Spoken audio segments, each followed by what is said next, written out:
ഒരുപക്ഷെ 2002 നിങ്ങളുടെ രക്ഷിതാക്കളുടെ പേരുണ്ടായിക്കൊള്ളുന്നില്ല.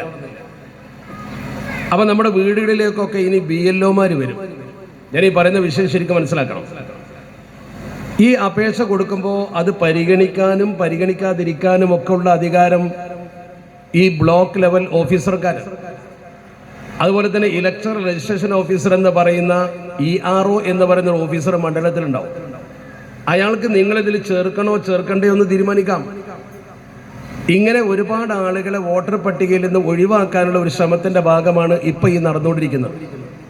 അപ്പം നിങ്ങളുടെ കയ്യിലൊക്കെ ആധാർ ഉണ്ടാവും, ജനന സർട്ടിഫിക്കറ്റ് ഉണ്ടാവും, എല്ലാം നിങ്ങളുടെ കയ്യിലുണ്ടെങ്കിലും നമ്മുടെ വോട്ടർ പട്ടികയിൽ നമ്മുടെ പേരില്ലെങ്കിൽ ഇതൊക്കെ കൊടുത്തിട്ട് നമ്മൾ രണ്ടാമത് വോട്ട് ചേർക്കണം എന്നാണ് പറയുന്നത്. ഇങ്ങനെ ചേർക്കണമെന്ന് പറയുമ്പോൾ ശ്രദ്ധിക്കണം, നവംബർ 4 മുതൽ ഡിസംബർ 4 വരെ നമ്മുടെ വീടുകളിൽ ഈ കടലാസുകളൊക്കെ കൊണ്ടുതരും. അത് കഴിഞ്ഞ് ഡിസംബർ 9 കരട് വോട്ടർ പട്ടിക പ്രസിദ്ധീകരിക്കും. ഡിസംബർ എന്ന് പറഞ്ഞാൽ ഇത് നവംബറായി, അടുത്ത മാസം 9-ാം തീയതി വോട്ടർ പട്ടിക ഇറങ്ങും. പഞ്ചായത്ത് തെരഞ്ഞെടുപ്പിൻ്റെ അല്ല ഞാൻ പറയുന്നത്. പഞ്ചായത്ത് തെരഞ്ഞെടുപ്പിൻ്റെ വോട്ടർ പട്ടിക റെഡിയാണ്, നിങ്ങളൊക്കെ വോട്ട് ചെയ്യും, അതല്ല ഞാൻ പറയുന്നത്. ഡിസംബർ 9 പുറത്തിറങ്ങുന്ന വോട്ടർ പട്ടികയിൽ നിങ്ങളെ പേരില്ലെങ്കിൽ ജനുവരി 8 വരെ നിങ്ങൾക്ക് പരാതി കൊടുക്കാൻ പറ്റുള്ളൂ. അപ്പോൾ ഡിസംബർ കഴിഞ്ഞ് ജനുവരിക്ക് ഒരു മാസമേ ഉള്ളൂ. അത് കണ്ടുപിടിച്ച് പരിശോധിക്കേണ്ട ആൾക്കാരാരാ? നമ്മളാണ്. പക്ഷെ നമ്മളാരും ശ്രദ്ധിക്കാറില്ല. അത് ശ്രദ്ധിക്കലാരാണ്? നമ്മുടെ രാഷ്ട്രീയ പ്രവർത്തകർ, പൊതുപ്രവർത്തകരൊക്കെയാണ് ശ്രദ്ധിക്കാറുള്ളത്. പക്ഷേ ഈ പൊതുപ്രവർത്തകർ ഈ സമയത്ത് ഭയങ്കര തിരക്കിലാണ്. അവരിപ്പോൾ പഞ്ചായത്ത് തെരഞ്ഞെടുപ്പിൻ്റെ തിരക്കിലാണ്. ഈ തിരക്കിൽ ചെറിയൊരു സമയം തന്നിട്ട് ഇപ്പം തന്നെ ഇങ്ങനെ ഒരു പരിശോധന നടത്താൻ എന്തിനാണ് ഗവൺമെൻറ് വരുന്നത്?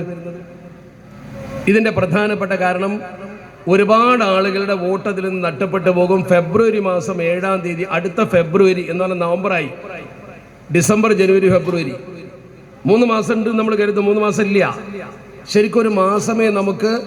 ജനുവരി 8 മുതൽ ഫെബ്രുവരി മാസം 7-ാം തീയതി അന്തിമ വോട്ട് പ്രസിദ്ധീകരിക്കുന്ന സമയം വരെ നമ്മളെ സംബന്ധിച്ച് ഡിസംബർ 9, 8, ജനുവരി 8 ഒരു മാസമേ പരാതി കൊടുക്കാൻ പറ്റുള്ളൂ.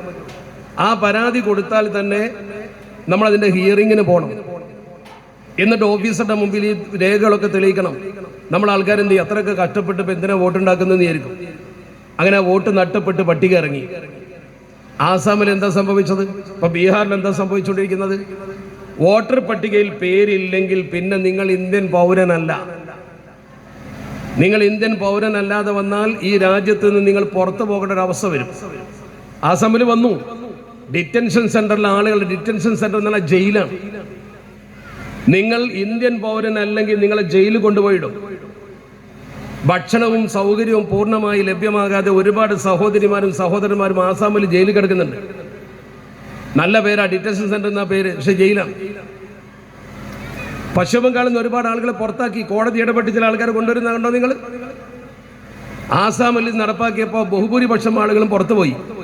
പക്ഷെ അവിടെ പുറത്തായ കൂട്ടത്തിൽ നമ്മുടെ സഹോദര സമുദായത്തിൽപ്പെട്ട ആളുകൾ കുറേ ഉണ്ടായിരുന്നു. ആ സഹോദര സമുദായത്തിൽപ്പെട്ട ആളുകൾ ഒരുപാടുണ്ടായിരുന്നത് കൊണ്ട് തൽക്കാലം അത് അപ്പം അവിടെ നടപ്പാക്കാൻ അവർ മടിച്ചു. കോടതികളിലായി, കേസായി, പ്രശ്നങ്ങളായി, നിങ്ങൾക്കൊക്കെ അറിയാവുന്ന കാര്യമാണ്. അതുകൊണ്ട് നിങ്ങൾ ഓരോരുത്തരും മനസ്സിലാക്കുന്ന ഒരു കാര്യം, നമ്മൾ ഈ പറയുന്ന രാഷ്ട്രീയ പ്രവർത്തനം എന്ന് പറയുന്നത് രാജ്യത്ത് നമുക്ക് നിലനിൽപ്പിനുള്ളതാണ്. വോട്ട് ചെയ്യുക, എന്തിനാ വോട്ട് ചെയ്യുന്നത്, എന്തിനാ രാഷ്ട്രീയ പ്രവർത്തനം നടത്തുന്നത് എന്നൊക്കെ ചിന്തിക്കുന്ന ആൾക്കാരുണ്ടാവും. അവരോർക്കണം, നമ്മുടെ രാജ്യത്തെ പൗരന്മാരായി നമുക്ക് നിൽക്കുന്നതിൻ്റെ ഏറ്റവും പ്രധാനപ്പെട്ട അവകാശമാണ് നമ്മുടെ വോട്ടവകാശം, അല്ലെങ്കിൽ വോട്ടേഴ്സ് ലിസ്റ്റിൽ നമ്മുടെ പേര് വരല്. അല്ലെങ്കിൽ നിങ്ങൾ നാളെ ഇന്ത്യൻ പൗരന്മാരാവൂല. നിങ്ങൾക്ക് ഇപ്പത് പറഞ്ഞാൽ മനസ്സിലാവില്ല. ആസാമിലും ജനങ്ങൾ എങ്ങനെയായിരുന്നു? ആസാമിൽ നടപ്പാക്കിയ സമയത്ത് അവിടെ പ്രകൃതി ദുരന്തമൊക്കെയുള്ള സമയം ആരും ശ്രദ്ധിച്ചില്ല. ബീഹാറിൽ വന്നപ്പോഴും അങ്ങനെ തന്നെ. ബീഹാറിൽ വെള്ളപ്പൊക്കമുള്ള സമയത്താണ് നടപ്പാക്കിയത്, കുറഞ്ഞ സമയം കൊടുത്തു. ഈ രീതിയിൽ ആളുകൾ ഇത് ചേർക്കാൻ മടിച്ചിട്ടും അവർക്ക് സമയം കിട്ടാതെയും ലിസ്റ്റ് ഇറങ്ങിക്കഴിഞ്ഞതിന് ശേഷം പൗരത്വം ചോദിച്ചു. ഇന്ത്യൻ പൗരനാണെന്ന് തെളിയിക്കുന്നതിൻ്റെ വോട്ടർ ലിസ്റ്റ് ആധാരമാക്കുന്ന ഒരു പുതിയ നിയമമാണ് ഈ കൊണ്ടുവരുന്നത്. എന്ന് പറഞ്ഞാൽ പൗരത്വ ബില്ലിനെതിരെ നമ്മൾ സമരം ചെയ്തില്ലേ, ആ പൗരത്വ നിയമം വേറൊരു മാർഗത്തിലൂടെ നടപ്പാക്കാൻ പോവുകയാണ്. ഞാൻ സമയക്കുറവുകൊണ്ട് അതിൻ്റെ സ്റ്റെപ്പ് ബൈ സ്റ്റെപ്പായിട്ട് പറഞ്ഞാൽ ഏതാൾക്കും മനസ്സിലാവും. ആണ് നിങ്ങൾ ആദ്യം ചെയ്യേണ്ടത്.